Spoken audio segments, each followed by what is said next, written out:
Billy, my brother. What's up, my man? How are you? Thank you for coming on the parables, dude. I know you're from up north. Yes, that is correct. Dude, I appreciate it, man, because I don't do remote, as you could tell. Yeah. So, dude, I appreciate you taking the time out of your busy day. I know you're running a very successful business, and I love what you're doing. And, again, I appreciate you coming down here. Well, thank you for having me.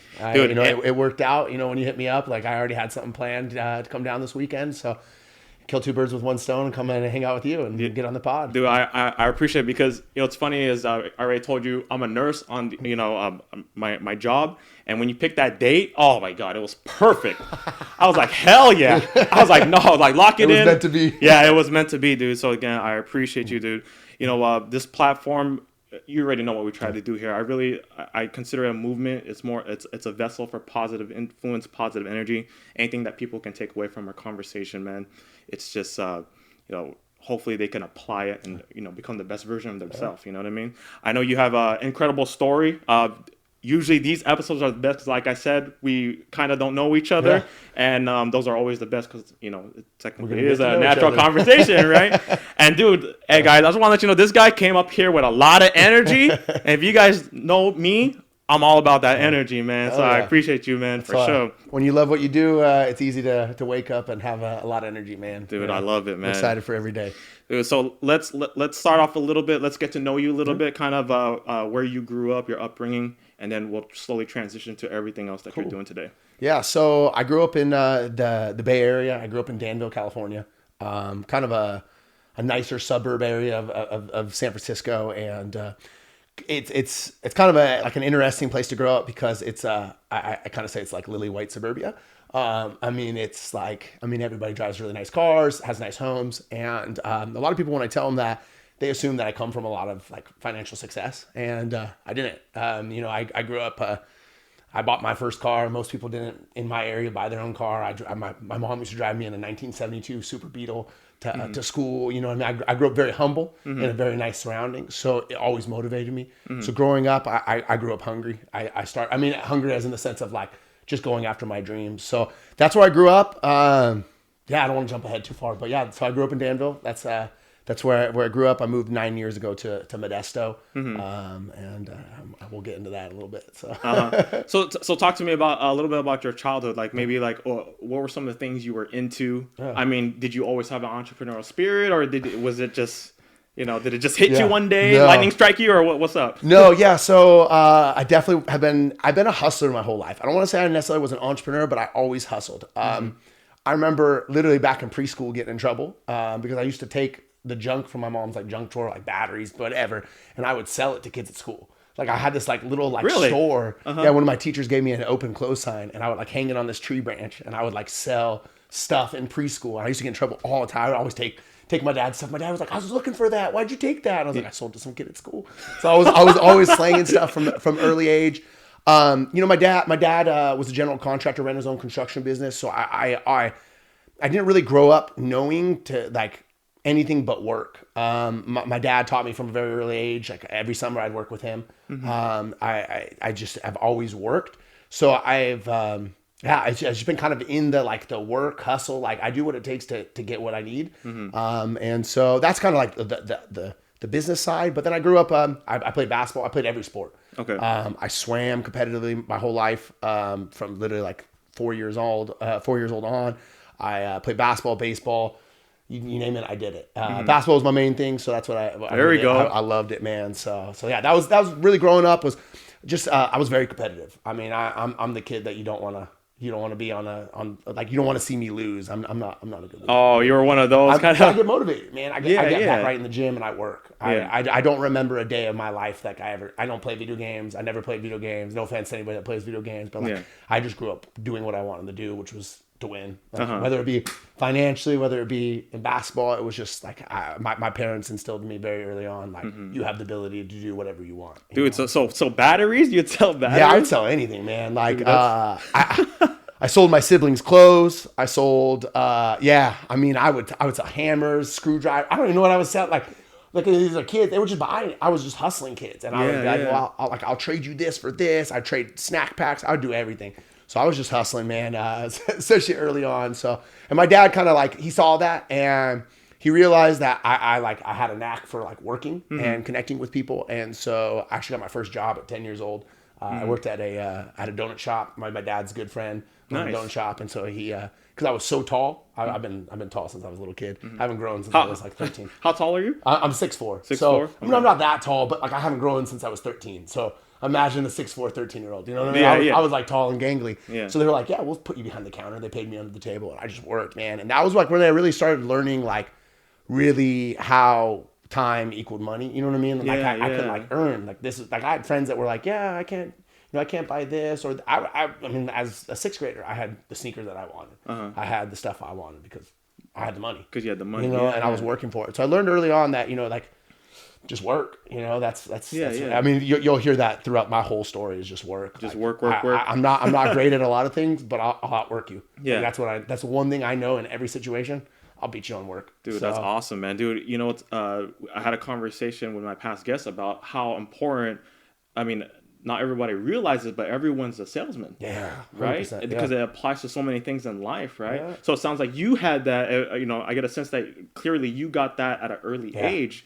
We're talking about like people skills, negotiation, persuasion, all that stuff, right? Yeah. Such a young age. Connecting with people. My first boss, still this day, I tell all of our employees about him because he had such an amazing ability to connect with the customer, and everybody knew him. This guy, to this day, if he sees me, I haven't seen him in quite a few years. He'll tell me, he'll be like, "Oh, so are you still running that business? Are you still doing that? Are you still dating this girl? Are you still?" Like, he'll remember everything about you, and he had this amazing ability to connect with people, and then which just made the sale easy. I mean, when you build that relatability, that connection, that trust, sales is it's not sales. Yeah. You just got to connect with people and find out how to make them get what they need. And so he taught me very early on. My dad taught me early on. I mean, you got to connect with people, and that's really what sales is just connecting with people. So I had some really good early influences that taught me how to do that. So. Yeah, there's that quote, right? It's not who you know, but who knows you. Yeah, right. 100%, and what they think of you too, right? 100%. That's like you were saying. There's you can't get back your first impression. You like that quote, huh? Don't lie. I'm gonna trademark that bad boy. I was like, I might steal that. So obviously, early stages of your life, you had that, again, that sales experience. Where did that lead to? Like, were you going for a degree and maybe in business or? Well, so it sounds like you didn't get into the NBA, right? No, I did not get in the NBA. So I continued playing high school basketball. Basketball, was my main focus. About freshman year in high school, I realized real quickly that this was clearly the sport I was better at. I played baseball still pretty competitively, and I continued to play a little bit in high school. I went to a small private school. So like anybody that tried out damn near got on the team, you know what I mean? Yeah. So there was like, the coach was like, "Hey, I know you played baseball like your whole life. You're gonna play on the team." And it was like one of those ones, like he's like, "You don't gotta come practice. Just come to the games." Yeah. But yeah, so continued to play basketball and continued to work. And so I had a injury-plagued senior season. I was supposed to go to UC Riverside, lost my scholarship, like literally almost was it 11 years ago. It was Memorial Day weekend. I was a Rumble on the Bay. I tore my groin and everything changed there. Then tried to bounce around, did a little Chico State, did a little JUCO basketball, and then finally my sophomore year, I realized basketball wasn't going to happen. I wasn't making the NBA. And that's when I really was like, all right, it's time to work. Like I'd been working the whole time. I had, even when I was at Chico State, I used to come home on weekends and work. Excuse me. I used to work, at the time I had a job working for the city government, local city government. And so I was doing lifeguarding and things like that. So I came back and did that, and I actually got a blessing. So when I got injured my sophomore year playing basketball, I actually, at the same week that injury happened, I got a job offer, or I got an opportunity to apply for a job with the city, which was a full-time position. And one of the perks of that was they were actually going to take care of my schooling as long as I maintained a certain grade point average. So you saw an incentive there. Yeah. I didn't really want to go do this job. But I mean, I was 20 years old. I mean, it was more money than I'd ever made before in my life. It was great. I mean, looking back at it, it was a blessing. Yeah. They took care of my schooling. I was able to graduate from Cal State East Bay with a degree in business management. And so it had kind of been there. I mean, college, it's like one of those things. I thought, what do you like? What do you think you're going to do? And I was like, business. Hell yeah, business. Yeah. So that's really kind of where I had decided to go. But I didn't know what I was going to do with it. So So did the college thing, graduated quickly, graduated in 4 years. And maybe a month after graduating, I quit the job. I was like, I'm out. Like, I'm done. And it was literally one of those moments. I was doing a network marketing company. So selling, I was just slanging, man. And it was a legal insurance company and done really well.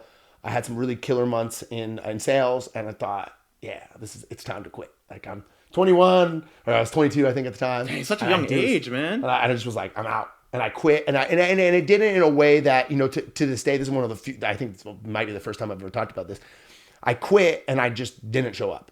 And like no show, like I'm out. Yeah. And to be honest, man, it's one that's kind of haunted me in some ways. Not that any of those bridges that I burned did I ever come back, but it's just like, it was a moment where I like doubted my own moral like integrity, and it was really like an eye opener. Like, now looking back, it was one of those moments that I probably grew the most. Even though I made a mistake, you grew in that moment of mistake, and I learned how to finish the job. You know what I mean? I really learned, because I actually found out through a coworker of mine that was there how much me not being there the last 2 weeks actually impacted the organization. Yeah. Assuming that you were like, you were like one of the top salesmen killing it. Yeah, I was like, oh man, I'm out, you know? Yeah. And then I didn't have the time to retrain anybody. And like, I never even thought about the repercussions on the back end of me leaving. Yeah. And so it was a huge experience for me, and one that's taught me a lot about finishing the job. And like, when I commit to something, like, I finish it, and I communicate definitely. When I just didn't show up. Like, I literally just was like, Monday morning, like, I'm not going in. But what made you do that? Like, you were just sick of like the actual... Yeah, I was sick of it, and I was like, I was very young, and this is the moment when, like, I mean, I'm still super young, but like, I was making a lot of money in this network marketing thing, and I thought it was never going to stop. You know what I mean? I was naive, and I was like, man, fuck this job. Like, I'm out. And you know what I mean? Like, literally, I was blaming them for everything, not looking at like, man, they paid for my school. They taught me so much. They taught me about systems, paperwork, legal paperwork. I mean, they taught me about so much. Plus, I met a ton of great people through there. It was like, I just looked at the negative. You know what I mean? And it really was like, it was a period. This stretch that I'm about to tell you about was like a really crazy period for me, and has defined me as this person. Like I told you, like, I grew up in like a humble upbringing, and like I kind of grew up in that mindset. Like, I want what everybody else has. And so I kind of wanted this flash. Like, I thought maybe the flash will make me feel like I'm more accepted. And so at this point, I started buying BMWs. I started buying the nice stuff. Started buying the nice suits and all this stuff. And as soon as I quit my job, all the sales pretty much stopped. I didn't completely stop, but like, my organization slowed down. Like, all of a sudden, my performance wasn't the performance it was before, because I thought I made it.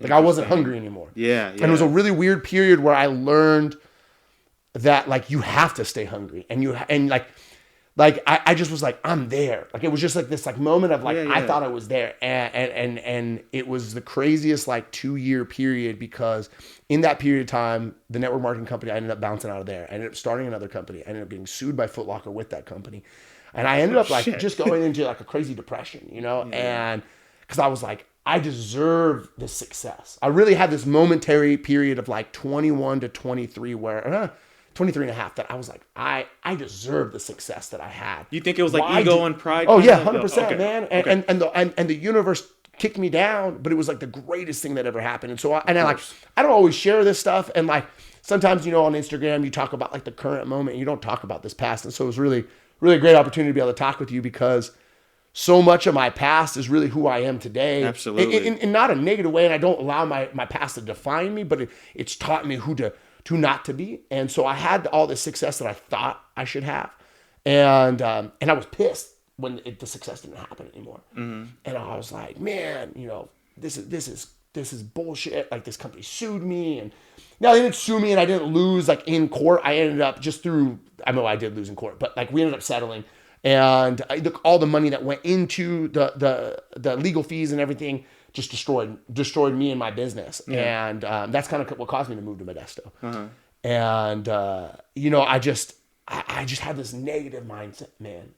Did you feel like almost the world was just coming out and getting you, right? Man, yeah, for real. And it was like this crazy, I don't know. I felt this bitterness, man, of like the world, you owe me this. Like, you know what I mean? Like, I paid my dues.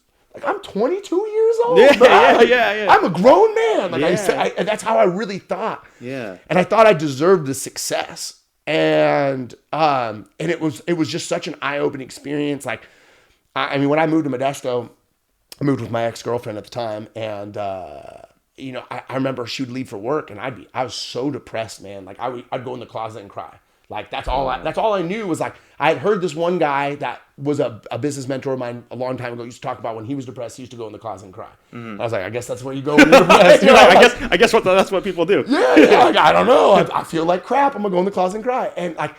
And it was just this period of like a month, man. It was just I sat in my own shit, and I was like, not literally, but you know what I mean. I was like, man, like who am I? Like, I don't know who I am. And one day my ex was like, you gotta get a job. You gotta figure something out. Like, you have no money left. Like, you know what I mean? You burned your savings. Like, any money you had. Like, at the time, I didn't have a very good relationship with my parents because I was very ashamed of like how my business ended. And that's like sometimes the parts that we don't talk about of business or of lack of success, when you have this like built up belief of who you're supposed to be. And then when you don't achieve that, or you're not that person, like it doesn't turn out that way. You kind of hide, you know? Yeah. And so I was like, nothing was really working in my life at the time. And, but I still had this built up ego, like I am the shit. Mm-hmm. And the day she told me to go get a job, she's like, you got to do something. Like, it was literally like, dude, like, what are you doing with your life? Like, you're a bum at this point. And I didn't know what I was going to do. And I just kind of like sat there at my desk, and I was like, all right, who am I going to call? I had a couple friends that were managers at In-N-Out Burger. And they were like, yeah, I can get you a job. Like, you know what I mean? It's going to be minimum wage. Yeah. I went from so at this time I was 23 and, you know, college degree, not too long out of college. At that point, you know, I'd made over 6 figures a couple different times. And it was like, I'm about to go work for $10.50 an hour. Like, wow. Yeah. Huge change. My God. Yeah. Culture shock, right? Dude, it was huge adjustment. I drove, so this was 2012. I drove a 2010 BMW into my $10.50 an hour appointment, and then like a month in, I had to sell the BMW. I couldn't afford to keep it, you know, like, but that was like who I like, and then I was like, oh, the BMW's in the shop. Like, my ego wouldn't even allow me to move past it. And once I finally like owned that this is who I am, and everything is just my perspective, and like I have the power to change how I perceive my current reality. And that's actually powerful. That's a powerful moment right there. It's crazy. You know, the craziest thing is how it happened. It was a Friday night. I'm gonna get chills. Like, I'm just thinking about this story. It was Friday night. I was sweeping the patio at In-N-Out Burger, and it must have been like 10, 11 o'clock at night. And we had a good amount of homeless people in the Central Valley, and there was this one homeless guy sitting there all the time, and he was sitting out there just telling me how horrible Modesto was. And I was like, you know, listen to him complain. Oh man, there's trash everywhere. There's this, there's that, there's blah blah blah blah. And I watched him just toss his trash on the ground, and it was like, I don't know what this symbolization like had for me, but it was like this moment of like, yo, you're the reason it's full of trash. You're the reason. Like, what are you doing? Like, you're in control of your life, right? Yeah. What are you doing to make your current situation different? Yeah. And if you're not doing shit, shut up. You blaming the world ain't gonna help you in your situation. And it was like, literally, dude, it was crazy for me, because it was actually almost an anniversary of that too. It was the end of April at this time, because I'd only been working there for a little while, and I was like, dude, I'm out of here. Like, I'm out. So I go back into work, and I'm like working. I'm just working the counter, I'm handing out people's orders, and there's this girl talking, and she's like, she works there, and she's like, man, when I get my degree, I'm gonna make so much money. And I was like, I remember I was filling up a shake, and I was like, fuck, I've got a degree, and I'm working here. I was gonna say, like, you're probably like, man, I got a good degree. Yeah, you know, and it was just so much of this, like, it was the craziest thing to have those two situations happen to me. And like, looking back, and like, I've talked to people like my employees and told them this story, but like, not like really told this like to public. And it's crazy looking back and looking at those situations, and it just was the greatest thing that ever happened for me to realize that we are our reality. Like, you know what I mean? Like, no degree, no place that you're going to go is going to make your reality any better. It's shit if it's shit. Like, if you can only see the crap, no matter where you go, I don't care if you're on the beach in Miami or in Hawaii, all you're going to see is crap. You're going to be negative, man. And it was the craziest thing. Everything changed that day. And you know, like I posted something yesterday saying like, you know, life doesn't happen just like in this one click of a moment. You know what I mean? You don't get back on track. Yeah, yeah. But there are those moments that like you have that eye-opening experience. And for me, it was that. And about a week later, I ended up quitting. I quit on a Thursday. Friday, I got this tattoo, so I couldn't go back and get the job. Right before that, I filed for our corporation, which is Venture Food Services, and all my businesses are under that conglomerate. So like I filed for that. So that was actually, I guess it was 2 weeks after. It was May 11th. Oh shit! Wow, anniversary. It's like what is this is our 7-year anniversary. 7-year anniversary today. Dang, congratulations! I didn't even know that. So I filed for the corporation. I didn't even really. I mean, at the time, it was actually I was gonna start a food truck, a gourmet food truck. So what even really happened was just like, I just was like, I got to do it. Like, fuck everything. Like, I'm just going to go do it. And so drove up to SAC, filed the incorporation paperwork, went and got the tattoo so I couldn't go back to the job. Like, I just quit and I had no job. I had no income. We're talking about in and out still, right? Yeah, I quit in and out. Okay. I had no income. I had no nothing. I was also single at the time. So I also lost the ex-girlfriend. Yeah. But, you know, so I was living on my own. It was just me against the world. And it was like, the craziest thing, because I'm not super religious, but, you know, I do believe in the concept of a higher power and somebody that, you know, to just guide you, you know what I mean? Absolutely. Regardless of your religious background, I mean, the concept of like somebody that teaches you good, positivity, and like treating other people like with respect, like that's something I believe in, you know? Yeah. And so I was like, just like, come on, like show me a sign. Yeah. And literally that Sunday morning, so this is all within a 4-day period. Sunday morning, one of my really good friends ended up calling me, and he had started a solar company here in Southern California. And he was like, hey man, we're ready to open the Bay Area. I need you. He had no idea I quit. He had no idea anything. He was like, are you still working at In-N-Out Burger? Like, he was like, you need to quit. And so like Sunday, I literally woke up to that call Sunday morning, and Monday I started working with Soul Fusion. That was the solar company at the time. And, you know, like just one thing led to another. So I actually ended up putting that corporation on the back burner. I still paid all the corporate fees and all that kind of stuff. But I wasn't quite there. Yeah. But it's like the quote I posted yesterday. It's like, there's never a moment that like everything just clicks. It's those daily actions. Yeah. And it was like, all right, I had to take the leap first. I had to jump off the cliff and say, like, world, give me something. Like, I'm available for these new opportunities. You needed a work. Yeah. And man, it was just the craziest thing. So Sunday, I got the call. Monday, I started the solar company. I drove to LA. I ended up doing a whole week of orientation with them and training. And so that was a great experience for me. Continued to sell. And just being back in that environment of like entrepreneurialism, hustle, like grind, it was just like, man, the fire was fucking lit, man. Yeah. Like I'm not gonna lie, when I lost my company in my lawsuit, it was like, I was like, I'm done with being an entrepreneur. I didn't even call myself an entrepreneur at the time. I was just like, I'm done with the business world. Corporate America ain't for me. That's what I used to say. Like, it's not for me.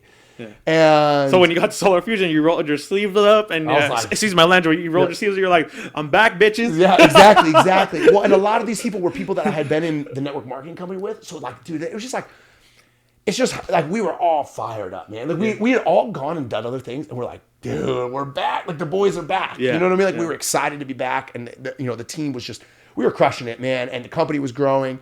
So did that for a while, and it was just that's when everything changed, man. Like literally, I became a whole new person, and it was just all my perspective. Like literally, that's it. Like I didn't go to some course. Like don't get me wrong, like no knocking on courses or anything like that, or it was just like, sometimes you got to be the fix. You know what I mean? Like, and it takes those experiences. Like we all are looking for signs, man. The signs are around us every day, Yeah. And you just gotta listen or observe, right? Yeah, man. And you have to be willing to be present to what's going on with you and around you. You can't just be like, man, Ejay this or this, blaming talking about other people all the time. Look, talk about yourself. Look at yourself. Yeah. You know what I mean? And it was like a real inward journey.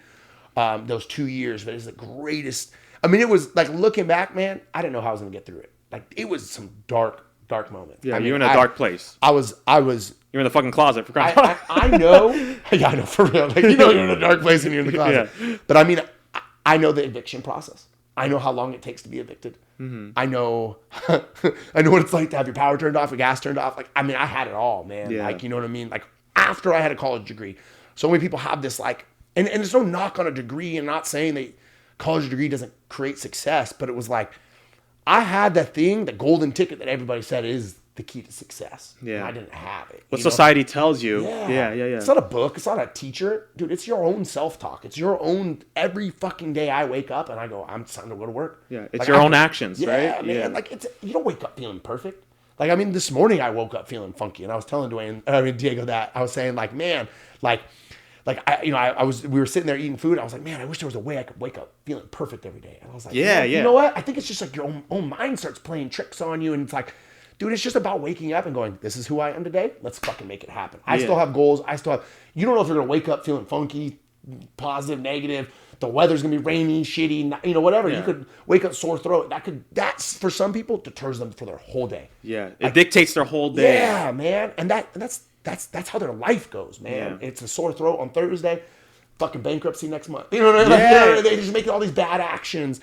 And it's just like, it could be one little thing that just causes it could be a pebble and then it becomes a fucking huge boulder, after a while. But it goes back to being a perspective again, right? Yeah. And having control over it and taking action, right? 100%, man. Every time that we ever have a situation in business or in life, dude, it's a blessing, man. Like, it's to struggle, to have those moments of struggle, dude, like you can't beat it. Like, because the moment you come out of it, dude, it's just so empowering. And you just, that same problem isn't going to affect you ever again like it did. You know what I mean? That problem today is not a problem tomorrow. Yeah. When we see problems or, we get uncomfortable, things come our way, you could take it two ways, right? One way, you could take it as like, oh, this is the end of the fucking world. This is, the world's against me. Or you could look at it a different way, right? You could look at it as like, okay, I see this as an opportunity now. Opportunity to do something about it. Yeah. I see this as an opportunity to grow. And again, it just goes back to perspective.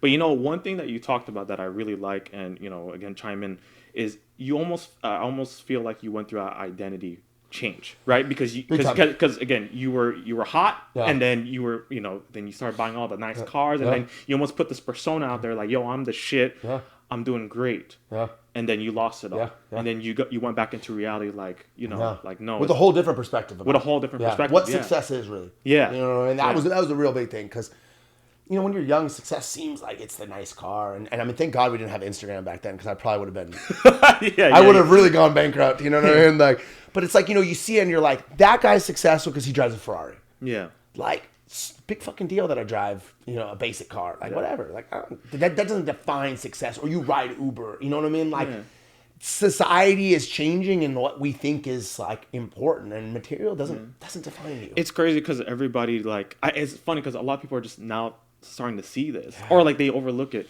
Success. Everyone defines success differently, right? It could be material. It could be, it doesn't even have to be that. It could be, I don't know. Freedom, having time with your family, right, and things like that. So it's just, it's almost as if like people are overlooking that. Yeah. I know I have. I think it's funny that you even shared just that last little bit about like having time with your family. I if you ever follow me on Instagram, it's like all I do is fucking work. Like, I mean, like these guys say, like the definition in the dictionary next to work should just be my name. Yeah. And now for me at this point in like my career, it's like not that finances are like totally untouchable at this point. Like I still obviously want to continue to grow revenue and all that kind of stuff in my personal life, but it's like now there's a shift in my mind. Like, okay, like I want to take one day off a week. Like, you know what I mean? Like consistently. Like I want to have a couple trips a year. Like, you know what I mean? Now you're starting to think of like the freedom of like time. And it's not just like I want to have money. Like like dude, like that ain't gonna bring you fulfillment. Like at different points in your life, there's different definitions of what your success is, man. Like if I can get it to where our business runs like it does now and grows, but I can take a day off consistently every day of the week. Like, man, that's gonna make me a better leader. That's gonna, make me sharper, but that to me, man, that's freedom. That gives me a little bit more time to spend with my fiance, for us to plan our wedding, like all this stuff. You know what I mean? Like that to me right now is success. Absolutely. You know what I mean? And so I think this like this ultimate glory of like the Scrooge McDuck of having all this money that I can dump into a safe full of coins, like, dude, that's unrealistic. Like, and you have to know what like if that's success to you, you're not gonna ever reach it. Like you have to know what you're working towards, and money doesn't make you happy. You know what I mean? Yeah, it helps. Don't get me wrong. Like they money does rank right up there with oxygen, because if you don't have it, it's hard to breathe. Yeah.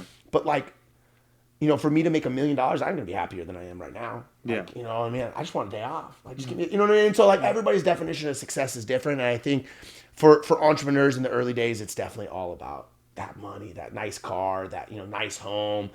And especially so much we see that on Instagram. It's like that, or you're a failure. You know what I mean? Like I even had like a moment, like we just did a vlog the other day, and like Diego shows my car, and I drive like a basic SUV. Like, you know what I mean? I'm like, ooh, should I show that? Is somebody gonna doubt my success? Like, fuck them. Yeah. They doubt my success. That's cool. Yeah. Like, you shouldn't listen to me anyways. You know what I mean? Go find somebody that's just talking about money. Like, that's cool. Yeah. But like, find happiness, man. And like, there's a bigger purpose. And like I said, what wakes me up in the morning is like what I love to do. Like, I don't love making money. I mean, I enjoy making money, but like, that's not what I wake up. It's like a bonus. Yeah.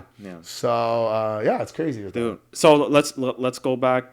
So you started Solar Fusion. Yeah. And then you filed your S corp, right? Yeah, C corp. C corp. Excuse me. Yeah. And then by the way, did you ever? We're talking about the current business right now. Yeah. Did you know that you wanted to get into the food industry? So I knew. Okay, so when I was 17, I started a clothing company called Ventra Clothing. Okay. And one morning I came up with this name, Ventra, and I was like, I want to make my own name. I build my definition. So every business I've ever started has been based around Ventra. So I started Ventra Food Services. I thought I was going to go into food trucks. I thought I was going to start, like, in Modesto, we don't have the food scene that we have, or that you guys have in Southern California. Yeah. And so I was down here all the time with the solar company, or just down here around here. And I was like, I wasn't in the solar company yet, but I was just down and around here. And I also did a little bit of cannabis business. So I was like, in between, I would be down here a lot for that. And so I'd come down and just see this culture around food. And man, that made people excited.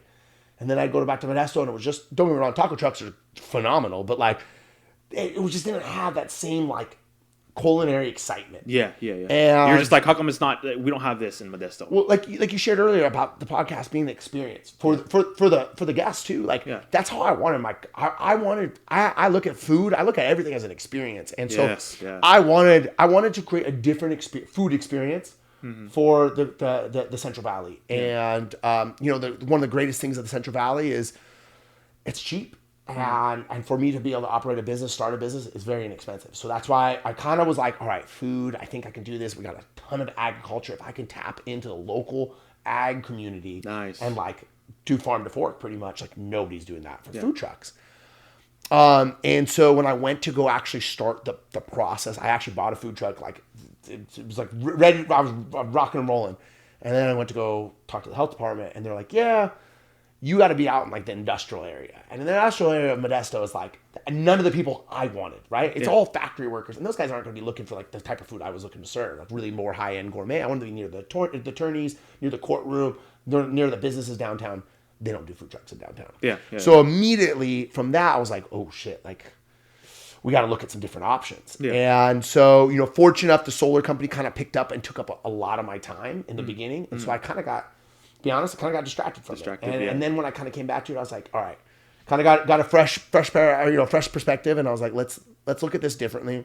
Let's look at what we can deliver in the high quality food. And at this time, I was really heavy into bodybuilding.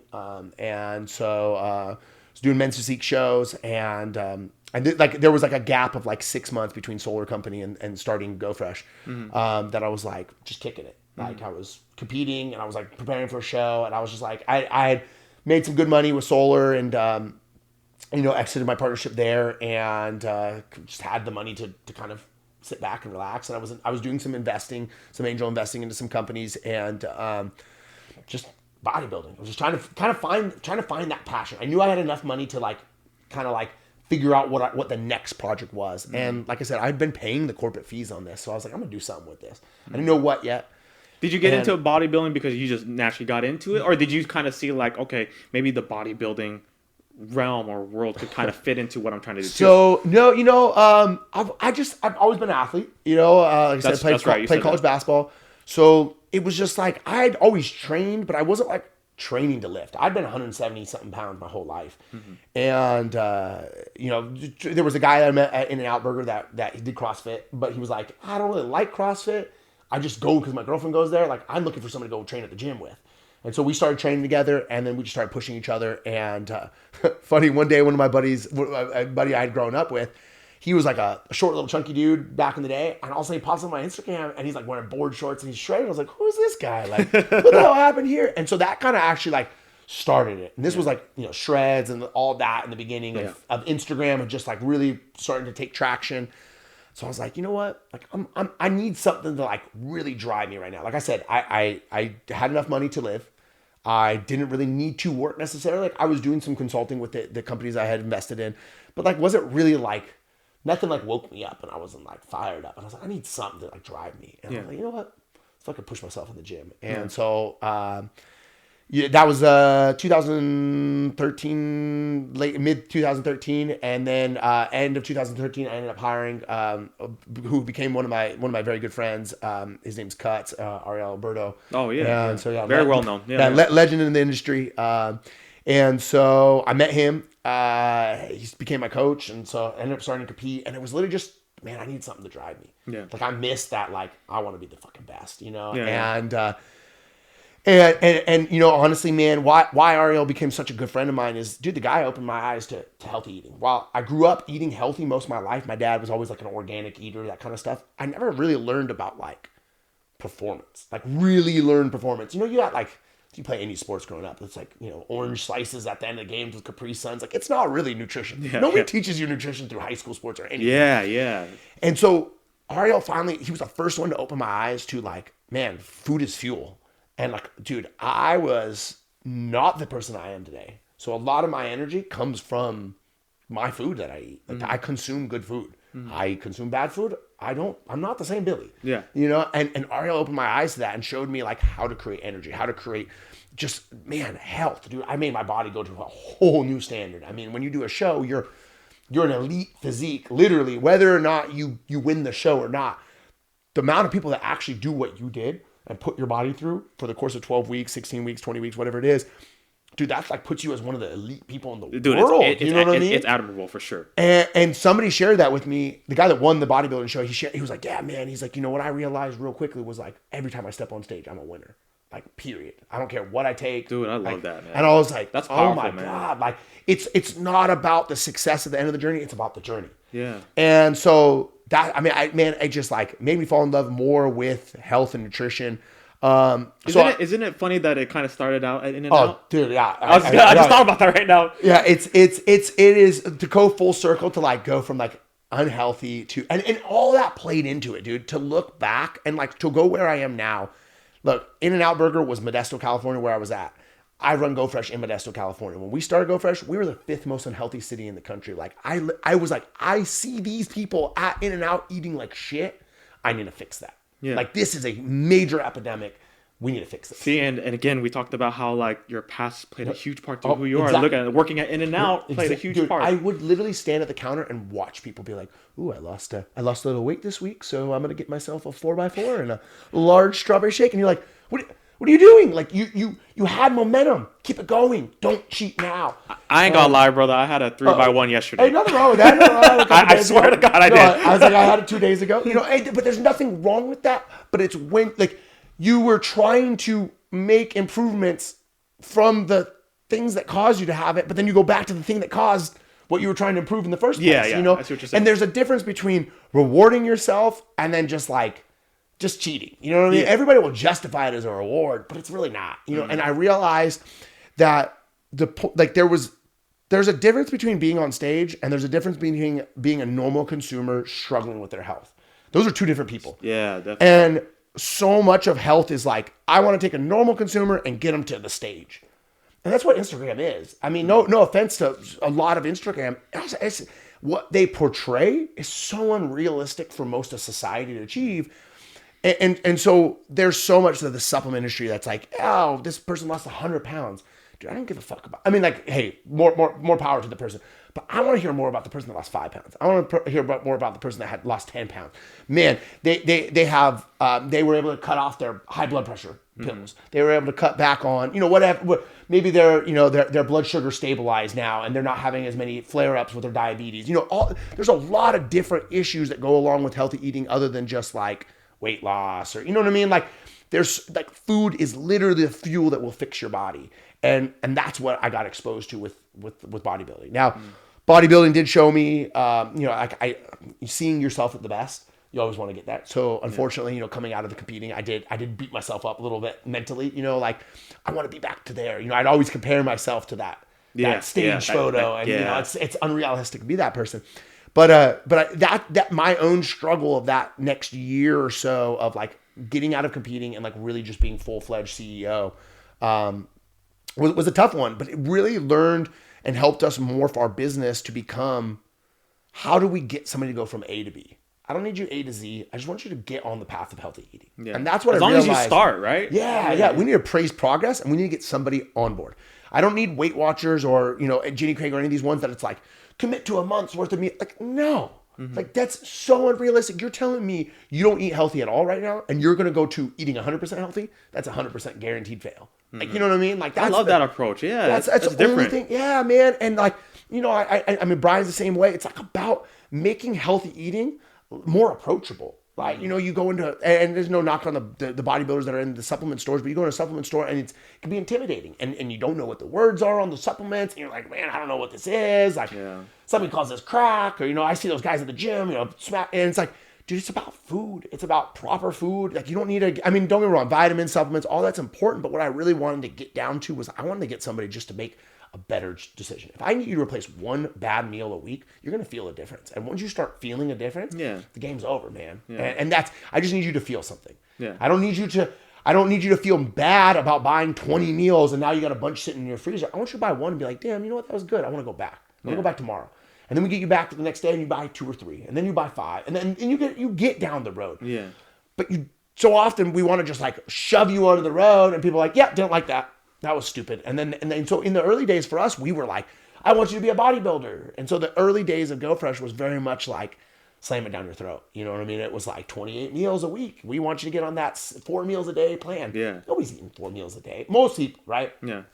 And so you learned the market kind of, like the way to approach it. Exactly. Dude, it's about helping people, man. And that's what I love about what I do every day. It's like, that's why I have this energy. That's why I have the excitement. Like, I get more excited right now talking about it because, dude, I just can help people, man. Yeah. I'm not here to, I am here to sell you food. But at the end of the day, I'm not here to oversell you. I want to sell you what you need so you feel better and you come back. Yeah. Because I'd much rather have 1 million customers buying 1 meal than have 10 customers buying 1 million meals. It's like that thing, like if you could replace 1 meal, healthy meal a day, and then you calculate how many calories you saved within a year. Yeah, that's a lot, dude. It's huge. It is. If you just take your lunch out, and if you're eating out, as a normal U.S. consumer, if you eat out most days at work, which is what most people do, if you cut that back and you just replace that with a good meal, man, you're going to see a huge difference. Mm-hmm. And that's it. But so often we want to go on this like 60-pound crash course diet. Like, it ain't going to work. Yeah. Like, it's so not sustainable. I want to teach you something that's going to be long-term. Mm-hmm. I don't want healthy eating. And that's what I saw a lot with the bodybuilding it was like this crash course. People would use the bodybuilding as the way of like fixing their life. I'm glad you bring this up because now I'm thinking, there's that thing, dream big, right? Yeah. You got to dream big. If it doesn't scare you, then it's not big enough. Yeah. But when it comes to health and maybe that transformation, that's kind of unrealistic. That's almost like you said, shoving down the person's throat. It's intimidating. Yeah. When somebody's on a very, that it's a huge journey. I've had my own weight loss, fitness journey myself. I was 270 pounds, and I like that approach though. Like it's different. Yeah. Like, you know what I mean? You need to make it realistic. Like, hey, we could start here. And then let's try to progress. We don't need to make this, falsification like, hey, you're going to lose 60 pounds in 2 months. Buy all these damn meals. Yeah. You know what I mean? Yeah, dude. It's, while that might work for some people, it's about working for a majority of people. Yeah. And my bigger goal is helping everybody, not helping just one person, Yeah. And like I said, when we opened, we literally, when we opened, our first health inspector told us, you're going to fail. She walked in and was like, we don't do health here in Modesto. You're not gonna last. Wow. And I was like, who? She didn't introduce herself. I was like, who are you? And she's like, I'm your health inspector. And I was like, yeah, not again. And she never came back again. I called her boss. Was like, yo, she just came in here and told me we're gonna fail. Like, I don't even know who she is. Yeah. But that was really, we were the 5th most unhealthy city in the country. Like, that is, you could look at it and be like one of two things. You could either say, Billy, you're fucking crazy and you're gonna fail, or Billy, Modesto's badly in need of what you're serving. Get in there and help them. Mm-hmm. And so it's, fortunately it's been the latter, And this is a kitchen that you just opened, or is this like your first location? this was our how take this back a little bit. So much like Be Nutritious, we started out of our house. Shout out to Brian, by the way. Yeah, man. Brian's man. Love the guy, has helped me get to where I am and with Go Fresh. So a very good friend. Hopefully gonna go see him after this and go grab some Be Nutritious. Yeah. But anyway, so started out of our house, very similar grind to Brian. Like, man, it was just like it blew up, man, Yeah. and it was just like nobody had seen this before. The only alternative to meal prepping was you spending all day on Sunday. So especially when Brian and I got it, man, it was hot. Like people were like, "Oh my God, like this is the answer to my prayers." Convenience, yeah. And so this was really early on. I mean, there wasn't a lot of the big companies, HelloFresh and all that were still in their infancy, if not even started. So it was just really like, dude, I remember like looking on Instagram and I only found 2 people that were doing this, and it was like 2 dudes out of their house. And I was like, oh man, like, okay. So There's something here. Yeah. Yeah. And, within, so when we started September 19th, 2014. We started as Prep for Success meals. Okay. And my whole goal was we're going to prepare you for success. Like I said, this was the beginning. This was a little bit more geared towards the fitness. And this is where I probably went through, my struggles of health, of being like beating myself up when I would maybe not eat enough or not train, or like when we started, I was I was in prep, so I was like 230 something. And by the time we opened our first store in March, so 6 months later, I had lost 38 pounds, and I was like, wow. I was like 193 or something like that. And so just going through that roller coaster, I mean, it wasn't very healthy, right? I was starving myself because I was just working endless amounts of hours. But the mental turmoil I went through was like, oh man, it was a fucking roller coaster. I bet, man. And beating yourself up. And so I'm trying to run a business, trying not to beat myself up about that, but then I'm beating myself up about my health and fitness. And I realized real quickly that that's what so much of us do when we try to go do this big challenge, and try to lose all this weight. And we just like beat ourselves up when we don't have that success. And it's like, dude, life is so much about that 80-20 rule. Like, you know what I mean? 80% of the time you're on 20%, have a little bit of laxness with it. And I realized that's the most approachable way for health. Like, my overall goal is not to grow the biggest business ever. It's about serving more people healthy food. If I can make more people healthy, I won. Like, the finances will come, but as long as I help people.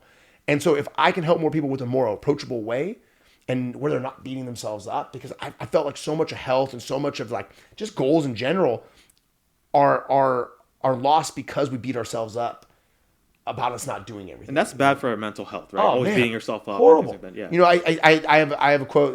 I'm gonna post my Instagram tomorrow. It's like it said it was like I think it said something like right now, stop and do what you're stressing out about.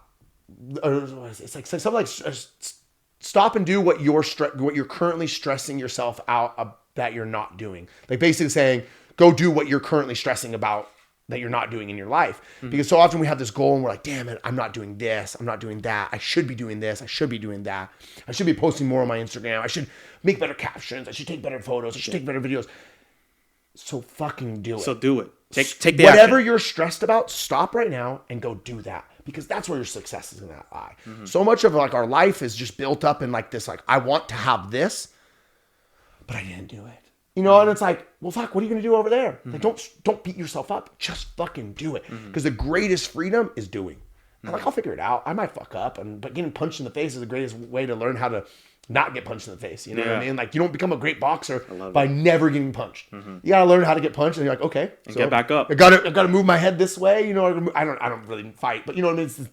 I don't fight at all. Let's clear that one up. But it's like you have to learn how to adjust, and we get paralyzed by just stressing ourselves out and saying, just fucking doing it, man. And so, I went through this whole period of just like beating myself up about my health, and I was like, dude, I'm running a business.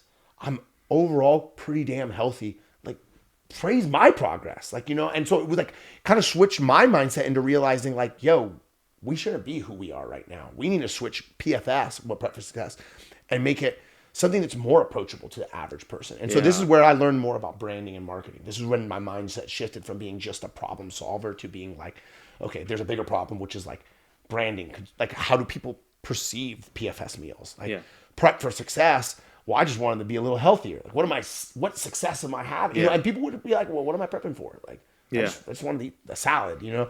I love the name, by the way. Oh, the new name, yeah. Oh, yeah, Go Fresh. Yeah. And it was like, it's on the go. It's fresh. It's easy. We wanted people to come in and be like, man, this is where I belong. Like, whether I'm a bodybuilder or I'm just a mom that wants to eat something good. You know what I mean? Or just, hey, I'm in a rush and I want to eat something healthy. And so we really shifted our mindset from being healthy, prepared food to being convenient food that happens to be healthy. Because most people struggle with healthy eating because it's not convenient. You know, it's like preparing meals or going to, I mean, we went to Air One like yesterday, and like that was the first time I've ever been there. But like, not everywhere's got a place like a Whole Foods or Air One that you can roll in and grab something healthy. Most of America doesn't have healthy food. Yeah.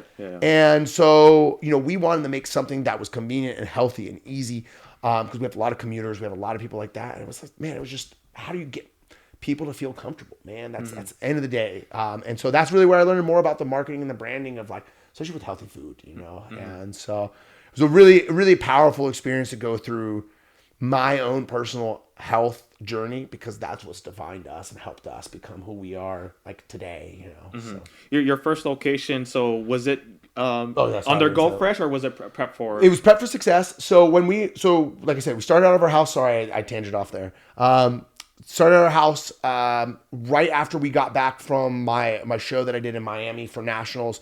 We ended up renting a catering kitchen in Turlock, California, and so we started renting out of there, and we'd rent it by the hour, that kind of thing. And like, dude, it was like that whole period. So we took it over January of that year, and maybe a week later, I signed my first lease for our first building. Nice. And so I knew it was going to take us a little time to get that building open.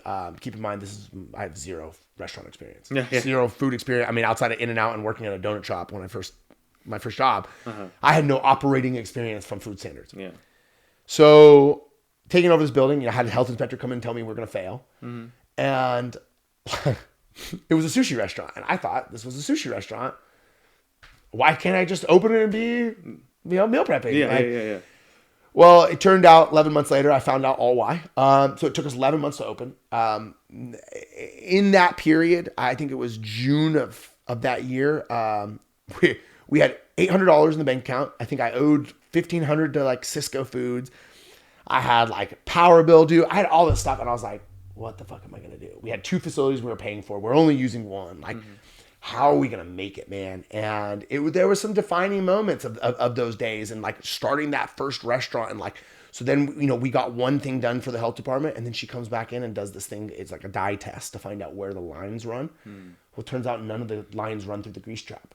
So I had to rip the whole floor up. I basically dug a hole and put $45,000 in the ground. Damn. I didn't have $45,000. I had to take a very, very, very aggressive loan that I will never suggest anybody to do. But it was a hard money loan. And I mean, dude, that $30,000 loan, it cost me $42,000. And I had to pay it back within 4 months of opening. Wow. So it was daily withdrawals.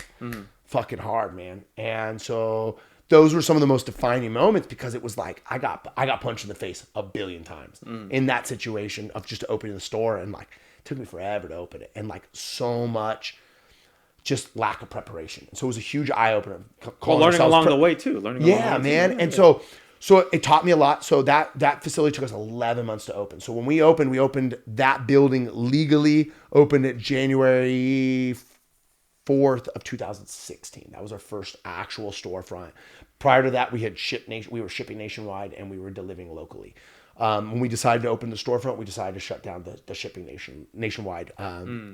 At that point, we ended up losing like maybe $60,000 in food costs to shipping, because FedEx and On Track and UPS were just destroying my packages. I mean, when you ship frozen food in the back of a FedEx truck, it's like an oven, so it just like cooks it. You know, it was just like, it was not a good way of it was just not a good way of selling our food. Yeah, and we shipped ourselves our own food, and we're like, okay, this does not taste good.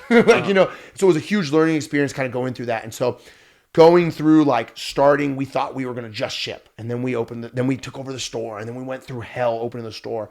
And then once we opened the store, man, it was fucking night and day difference. We opened, and we did this thing we would call grab and go. So unlike Brian, like we serve cold food. We don't serve hot food. And so when you walk in, all of our food's prepared. We have one central location that we produce all of our food out of and then distribute to our stores. But so when we opened, our first day, we did 30 grab and goes. Now we do roughly like 350 per location. Wow. You know? And so it was like, to see that, like, but it was like quickly, like 30 the first day, then it was like 60, then it was like 100. So it just kept growing. Man, it was like people were clicking, just grabbing. How did it feel? Let's go back real quick. How did it feel when the store finally opened, dude? Oh man, I mean, dude, I remember the day. It was I want to say it was like it was right before New Year's Eve, and we were cleaning out all our stuff in Turlock, and dude, I remember I didn't want to make one more trip there. And we had this cargo van that I just shoved everything into. Like literally, like there was like stuff like pouring onto my shoulders. And I'm like driving down the road and I'm like, fuck that place. Like it was just the most rewarding drive. Like I don't even remember the drive. It was just like from ear to ear fucking smile. Like yeah. I'm out of that motherfucker. Because when we rented the building, we told him, I said, yeah, I've got this building. We're going to probably be out of here in 60 days. Like we don't need to be here. 12 months later, we finally got out of there. And it was just this crazy experience to like go from that facility and then to like finally get our own. And it was like, dude, I can't tell you how many times like we would drive, my fiance and I would drive from Modesto to Turlock. It's like a 20-minute drive every morning.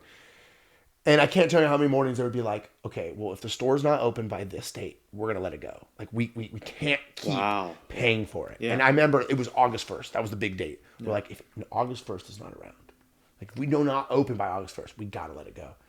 And then we were, like, kind of close by August 1st. And we're like, we'll just push it out a little bit further. I mean, but, like, it was like, dude, I mean, I owe the world to my fiance. I mean, she is, the most powerful fiance or partner in life that you can have. I mean, she stood by my side. She was so supportive of me the whole time. She helped me found the company and operate the business for a very long time as well. And so, like, it was tough, man. It was just, the moment that we opened was just, dude, it was such relief, man. Yeah. It was... You know, when you first start, there's all that, like, there's just so much doubt from not only just yourself, but everybody. Everyone's like, are you sure you want to do this? Are you sure it's a good idea? And then that just puts a virus in your head a little bit, right? Yeah. And so just to finally get it was like, yeah, like, nobody could say shit. Yeah. Know? Like, we're not dealing with that, oh, you still haven't opened the store yet? We're like, we're open. We're ready to rock. Yeah. And it was the first moment that I think I felt like we were in control of the business. Because we were kind of using other people's facilities so much at that time. And, like, finally now... we got to talk to the customer. We got to do, like, everything was like very high touch all of a sudden. And that's when our customer service was just like through the roof. And that's how we really became and defined ourselves as. Like, once we opened the store and I realized, okay, we're no longer just an e-commerce business. Like, we're a direct to consumer, like, retail storefront. And you know, like I said before with health, I look at health as a very like, it can be very challenging for a customer to walk into a healthy place and not be healthy. They don't know where to go sometimes. And sometimes you go to health food stores and they can be snobby. It can be a very unapproachable thing. And we wanted to make it approachable. I don't care who you are, what your background is, where you've been, what you're up to. I want you to come in and feel like you're loved, like you're part of our family. You know? And so that's when I developed our core commitments. And I'd read a book called Delivering Happiness. And it's a story of Zappos. And the most impactful book. And you know, one core commitment I stole from them, which was deliver wow through service. And we want every customer to leave saying wow. And it was the first moment that I could hear customers be like, wow, this food's awesome. Wow, this changed my life. Wow. They want to refer people like out of their own will and their own time. On top of it, we went from being the company that you had to order and maybe wait a week for the food to show up to being, I'm hungry right now. I'm going to go in and grab something. And this was like unheard of at the time. You know, nobody was doing this. And so we were the first ones in the Central Valley. We were the only ones in all of Northern California doing this at the time. And so it was just like, man, it was crazy. We had people coming from everywhere to drive to little old Modesto, fifth most unhealthy city in the country. We were having people driving from the Bay, all over the Bay Area. We still do, driving from all over the Bay Area just to drive 2 hours to save 2 hours each way just to save time in the kitchen because they loved our food. They loved so convenient, but they would still drive 4 hours, you know. And so it was just such a fucking powerful moment, man. So freeing. It's crazy to think back to that. Yeah. See, I told you we were gonna highlight some moments, brother. You know what I mean? Hell yeah. So the first location, and then you did open up a second location eventually. So we opened our second location about a year later. 6 months after I opened the first, I decided to take over the second. Probably rushed a little bit. But yeah, so we ended up taking up over another location in Turlock, California. This was our first one that we decided to create more of like a satellite location. And so we still continue to produce everything out of our Modesto location. The Modesto store, pretty much 85% of it is production center, and then the front half is a retail store. Okay. And then the back, and then Turlock was all retail. We once again tried to do something a little bit different there. I tried to build out like a juice bar, smoothie bar, and a little underprepared. Ended up taking a little longer. You know, I learned a lot about dealing with city permits, dealing with like how you can quickly open a building and how you should not do it. And so kind of got punched in the face again on that one. Learned a lot with that one. So opened our second facility. That was April of 2017. Wait, no, 2018. 2008, excuse me. Wow. So I guess it took a year and a half. It took a year and a half to open the second one. And then 6 months later, we just opened our third location in Pleasanton, California. So finally got back up. Thank you. Finally got back up into my neck of the woods where I grew up in the Bay Area. It's crazy because like living in Modesto and opening a store, nobody knew me. Like, no, you know what I mean? Like they're just people that have just recently met me.